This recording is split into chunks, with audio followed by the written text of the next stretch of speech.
Kevin Jameson is the president and founder of the Dementia Society of America. He's here today to tell us about the Dementia Action Plan, 7 steps to take in the face of dementia.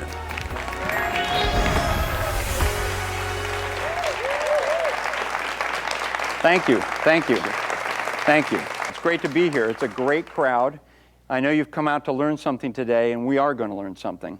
You know, we're going to be talking about the Dementia Action Plan, 7 steps to take in the face of dementia. Realize, eventually reality sets in, but not always at first. And so let's take a look. It's a new normal. Safety, simplicity, and improv. The new normal is somebody has dementia. It's flipped your life upside down and theirs, potentially. So get with the program. Being in denial is not very productive, right? So you want to get out of denial and get into reality. It's a new reality. It's a new normal. But safety has to become the #1 objective with somebody with dementia. So the new normal may include what? Taking the knives out of the house or moving them to a secure spot. Maybe even alcohol, definitely firearms, and maybe even the car, and probably particularly the car if they're advanced in their dementia. And in fact, in most states, they have to take the car away with a dementia diagnosis. So and that's a tough one.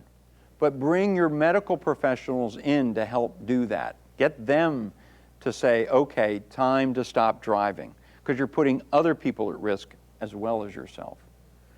So safety is #1. Simplicity. I love to talk about simplicity because that is something, you know, when you have a TV remote, everybody thinks, oh, TV remote. But when you have dementia, not so sure. In fact, I tell a story about my wife, and she was a cook and just phenomenal. You know, she'd get up and make everything in the morning, and she could throw a meal together without a problem. But, you know, we would have coffee every morning, and she was always in charge of the kitchen. It was always, Kevin, get out. I'm in charge of the kitchen here. And one day she looked at the coffee maker. We had the one, you know, that ground the beans and, you know, did all the things that it needs to do, the cappuccino and everything. And she says, I don't know how to work this thing. You know, and she just, I don't know what to do. I said, wow, okay. So this is my new normal. Out with that coffee maker. I brought in a simpler ones, just 2, 3 buttons. You know, everything was good maybe for a week or 2. She says, Kevin, I don't know, this is totally new to me, and I don't know, I've never seen this before, I don't know what to do. Out with that one, brought in a 1-button coffee maker. They make them still. And I put the grounds into the coffee filter. I put the water in, and I said, Ginny, when you get up in the morning, 1 button. Morning comes, I don't know what to do with this thing. I can't, what do you mean? What? Press what button? You know, I'm not going to do it. That was it. End of her making coffee. You know, and of course I became the coffee maker, and I became the cook and the cleaner. And as a caregiver, you take over those roles and responsibilities. So what I would say to you is that the issue with simplicity is you think it's simple until you can't do it. And then all of a sudden you figure out how simple it isn't. But lastly, and here's a great tip. Does anybody remember Alan Arkin? Alan Arkin, I took a class with him, an improv class. It was great. It was one of these weekend things that we did, right? And I learned a lot in that class, and then I applied it, and since that class, I've really understood the power of improv. But you want to live in the person's moment. If they say something to you that's totally not true, you don't try to argue with them about it.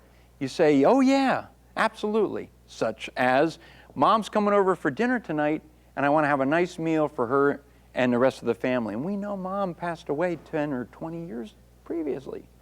But you say, absolutely, we're going to have a great time. What do you want to have? And we'll get it, we'll go to the store. Now, that idea may stick with somebody, but it may just go right out. So the idea is not to argue, get in their world, live in their present moment. That's really, really, really important. So, you know, at some point, Ginny said to me, I want to go home. you know, and that was tough. You know, here we were sitting on our couch, and she wanted to go home. And what could I do? At first I said, you know, Jen, we're home. What are you talking about? But no, she wanted to go home. So, you know, I finally learned, get in the car and go. And we would drive around the block, and ultimately we'd come back and she'd be like, yes, home. We'd get in there, and an hour later she'd go, let's go. I want to go home. And I'd be like, okay. You know, and ultimately, you know, that's what happens with dementia. So the whole idea is use improv, you know, in a positive way. And as long as they're not going to hurt themselves or other people, just let it roll. Just go with it. It's much easier on them and on you.